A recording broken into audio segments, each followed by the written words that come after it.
Minister ഇന്ന് നടത്തിയ പ്രതികരണം മിനിസ്റ്റർ ഈ പ്രസ്തുത പരിപാടിയിൽ നിന്ന് വിട്ടുനിൽക്കാനുള്ള കാരണമൊക്കെ തന്നെ അറിയിക്കുകയും ചെയ്തു. അതിനുശേഷം ഇന്ന് മാതൃഭൂമിയുടെ പരിപാടിയിൽ വന്ന് ഒരു തരത്തിലും ഒരു സമന്വയത്തിന്റെ പാത തുറക്കുന്നില്ല എന്ന ശക്തമായ ഒരു സന്ദേശം അറിയിച്ചുകൊണ്ടാണ് ഇന്ന് ഗവർണറുടെ പ്രതികരണം വരുന്നത്.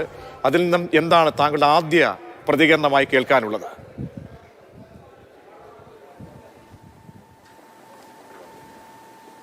അല്ല, അദ്ദേഹത്തിൻ്റെ രാഷ്ട്രീയ നിലപാടിൽ ഉറച്ചു നിൽക്കുന്നുവെന്നാണ് ഞാൻ മനസ്സിലാക്കുന്നത്. കാരണം അവിടെ ഉയർത്തിയ ചിത്രം, അവിടെ സ്ഥാപിച്ച ചിത്രം നിങ്ങൾ നോക്കുക. നിങ്ങളുടെ പരിപാടിക്കകത്ത് തന്നെ വെച്ചിരിക്കുന്ന ചിത്രത്തിനകത്ത് ഏത് തരത്തിലുള്ളൊരു ഭാരതാംബയെയാണ് പ്രദർശിപ്പിച്ചിരിക്കുന്നത്? നമ്മൾ രാജ്യത്തിൻ്റെ മുഴുവൻ ജനതയും അംഗീകരിക്കുന്ന ഒന്നാണ്. സ്വാതന്ത്ര്യം കിട്ടിയിട്ട് 7.5 പതിറ്റാണ്ടായിട്ടുണ്ട് എന്ന് നാം മനസ്സിലാക്കുക.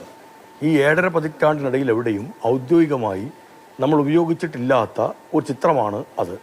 ഈ 7.5 പതിറ്റാണ്ടിനിടയിൽ ഔദ്യോഗികമായി ഉപയോഗിച്ചിട്ടില്ലാത്ത ഒരു ചിത്രം സാധാരണയായി RSS മാത്രം ഉപയോഗിക്കുന്ന ഒരു ചിത്രം, ഇത് സർക്കാർ പരിപാടിയുടെ ഭാഗമാക്കണം എന്ന് പറയുമ്പോൾ അതിനോട് അംഗീകരിക്കാൻ കഴിയില്ല. എത്രയോ സർക്കാർ പരിപാടികൾ നമ്മുടെ കേരളത്തിൽ നടക്കുന്നു. ഇന്ത്യയുടെ ആദരണീയനായ പ്രധാനമന്ത്രി ശ്രീ നരേന്ദ്രമോദി വിഴിഞ്ഞം പരിപാടിയുടെ ഉദ്ഘാടനത്തിനായി ഇവിടെ എത്തി. ആ പരിപാടിയിൽ നിങ്ങൾ ഈ ഭാരതാംബയുടെ ചിത്രം കണ്ടിരുന്നു? ഗവർണറെക്കാൾ എത്രയോ വലിയ രാജ്യസ്നേഹത്തിൻ്റെ പട്ടികയാണ് അദ്ദേഹത്തിന് പറയാൻ പറ്റും. അപ്പോൾ ഇത് ഒരു രാജ്യത്തിൻ്റെ ഏറ്റവും പ്രധാനപ്പെട്ട പദവിയിലിരിക്കുന്ന ആൾക്കാർ കാണിക്കേണ്ടുന്ന സാമാന്യമായ ചില രീതികളുണ്ട്. അതിൻ്റെ ഭാഗമായിട്ട് അതിനെ കാണേണ്ടതാണ്. ഞാൻ ആ ഒറ്റ നിലപാട് കൊണ്ടാണ് പങ്കെടുക്കാതിരുന്നത്.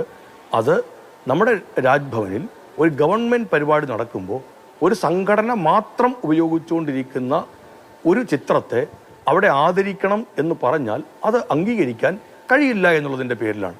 അവിടെ രാജ്യസ്നേഹത്തിൻ്റെ പ്രകടിപ്പിക്കേണ്ടത് ഏതെങ്കിലും ഒരു സംഘടന മാത്രം ഉപയോഗിക്കുന്ന ചിത്രത്തിൻ്റെ മുമ്പിൽ നമസ്കരിച്ചുകൊണ്ടല്ല. നമ്മുടെ ഭരണഘടനയും നമ്മുടെ ദേശീയ പതാകയും നമ്മുടെ ദേശീയ ഗാനവും എല്ലാം നമ്മിലാവോളം ദേശഭക്തിയെയും ദേശസ്നേഹത്തെയും സന്നിവേശിപ്പിക്കുന്നുണ്ട്.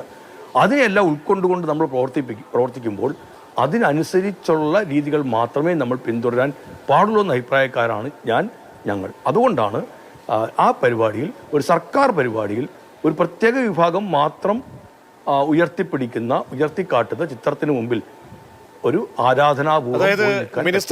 ഇത് ആകസ്മികമായിട്ട് വന്നതല്ല, ഇത് ആസൂത്രിതമാണ്. സമീപകാലങ്ങളിലൊക്കെ തന്നെ രാജ്ഭവനെ RSSന്റെ വേദിയാക്കി മാറ്റുന്നു എന്ന ശക്തമായിട്ടുള്ള ഭാഷയിലാണ് മറുപടികൾ മന്ത്രിമാരുടെ ഭാഗത്തുനിന്നായാലും അല്ലെങ്കിൽ ഇടതുപക്ഷ നേതാക്കളുടെ ഭാഗത്തുനിന്നൊക്കെ ഇങ്ങനെ ഈ ദിവസം കേട്ടത്.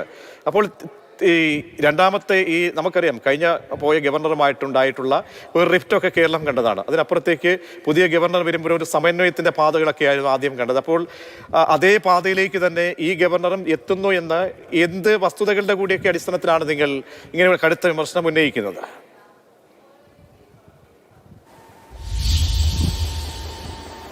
അല്ല, കടുത്ത വിമർശനം ഉന്നയിച്ചത് നിങ്ങൾ തന്നെ നേരിട്ട് കണ്ട വസ്തുതയല്ലേ? നിങ്ങൾക്ക് തന്നെ ബോധ്യപ്പെടാവുന്ന വസ്തുതയല്ലേ? ഞങ്ങൾ പറയുന്നത് മാത്രമാണോ? ഞങ്ങൾ എന്തെങ്കിലും ആ തരത്തിലൊരു എതിർപ്പ് ഒരു ഗവർണറോടുണ്ടെങ്കിൽ ഇത്തരം ഒരു പരിപാടിയിലേക്ക് അദ്ദേഹത്തെ ക്ഷണിക്കുമോ? ഞങ്ങൾ എത്രയോ ആദരവോട് കൂടിയിട്ടാണ് അവരെല്ലാം കാണുന്നത്. ഈ പദവിയിലുള്ള എല്ലാ പേരോടും നമ്മൾ ആദരവ് കാണിച്ചിട്ടില്ലേ? ഇപ്പോൾ വ്യക്തിപരമായി, ഒരു രാഷ്ട്രീയപരമായി പറഞ്ഞാൽ എൻ്റെ പാർട്ടിയാണെങ്കിൽ ഗവർണർ പദവി ആവശ്യമില്ല എന്ന നിലപാടുള്ള പാർട്ടിയാണ്. പക്ഷേ ഒരു ഗവൺമെൻറ്റിൻ്റെ ഭാഗമായി നിൽക്കുമ്പോൾ ഞങ്ങൾ അങ്ങനെയാണോ കണ്ടിട്ടുള്ളതെല്ലാം? എത്രയോ ആദരവോട് കൂടിയിട്ടാണ് അവരെല്ലാം കാണുന്നത്.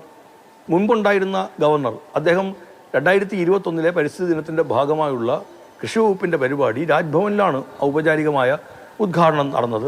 ആ പരിപാടി അന്നത്തെ ഗവർണറാണ് അത് ഉദ്ഘാടനം ചെയ്തത്. ഞങ്ങൾക്ക് സമാനമായ എത്രയോ അനുഭവങ്ങൾ നമുക്കുണ്ട്. എത്രയോ പരിപാടികൾ രാജ്ഭവനിൽ നടക്കുന്നു. കേരളം കാണുന്ന ഏറ്റവും പ്രമുഖമായ അവാർഡുകളാണ്, അല്ലെങ്കിൽ കേരളം നൽകുന്ന ബഹുമതികളാണ് കേരളശ്രീ, കേരള പുരസ്കാരങ്ങളെന്ന് പറയുന്ന കേരളപ്രഭ, കേരള ജ്യോതി എന്നിവയെല്ലാം. അപ്പോൾ കേരളപ്രഭ, കേരള ജ്യോതി, കേരളശ്രീ പുരസ്കാരങ്ങൾ രാജ്ഭവനിൽ വെച്ചാണ് ആദരണീയനായ ഗവർണറാണ് അത് വിതരണം ചെയ്തത്. അവിടെ നമ്മൾ രാജ്ഭവനെ അവഗണിക്കുകയോ രാജ്ഭവനെ മാറ്റി നിർത്തുകയോ അല്ല ചെയ്തത്. രാജ്ഭവനെയും ഗവർണറെയും എല്ലാം ആദരപൂർവ്വം കണ്ടുകൊണ്ടാണ് ആ ചടങ്ങ് അവിടെ വെക്കുന്നത്.